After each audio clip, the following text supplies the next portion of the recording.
Eto lang yung nakita kong nag-gluta na di pumuputi. Eh, sino ba kasi nagsabing gusto kong pumuti? Diyos ko, napaka-assuming na naman ah. Ako, love na love ko yung color ko. Nagugluta ako for health reasons. For health reasons, oo. Gusto kong, kasi lagi kong umiinom, lagi akong nagsigarilyo, laging unhealthy ako. So, yun lang yung pambawi ko, kaya nagugluta ako. It's for my health and for glow. Gusto kong mag-glow, na kahit maitim ako, nag-glow pa rin ako, tsaka fresh. Kaya ako nagugluta, pero ayokong pumuti. Sino ba kasi nagsabing gusto kong pumuti? Never ko gustong pumuti. Kung pumuputi man ako, magpapaaraw din ako at gusto ko rin pa rin. Nakatira po ako sa Hawaii. Okay? Mahirap pumuti sa Hawaii kahit gusto kong pumuti. Mahirap pumuti sa Hawaii dahil sobrang init at pinapalibutan ka ng beach. Kaya there's no way na puputi ka sa Hawaii. Puputi ka sa Hawaii. Kaya, pang pa-fresh lang oo. Kahit 5 days ako hindi matutulog, wala pa rin akong eye bags, fresh pa rin.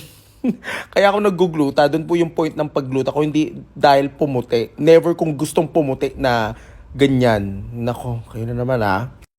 At saka kasi ang Filipino, ang alam lang nila, pampaputi lang ang gluta, hindi po pang health po yan. Maganda sa health po yan. Kasi meron na po tayong gluta sa katawan natin.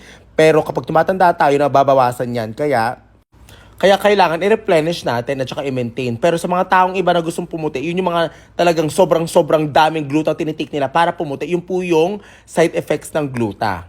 Okay? In-educate ko lang po kayo ha. Pero no, I love being kayumanggi, I love being dark, I love being, me. Kasi mas bagay ko naman ang maitim kaysa maputi. Diyos ko.